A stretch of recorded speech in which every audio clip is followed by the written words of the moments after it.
How to remove the stem from a Pulsar watch. So we already removed the back case.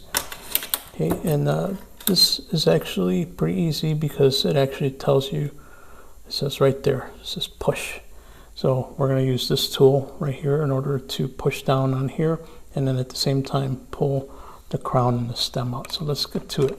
We want to use the round end of the tool.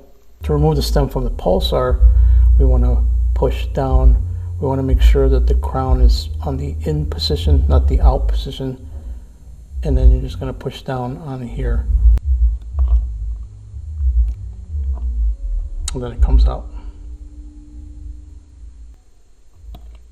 Let's demonstrate one more time.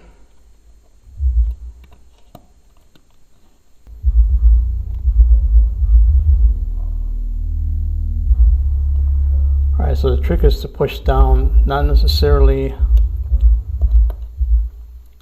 on the back part, but on this part right here. You want to push down on that part. Let's try it again.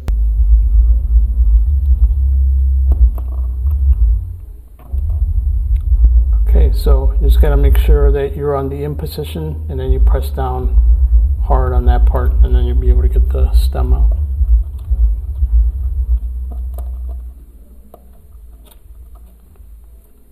Okay, and that's it.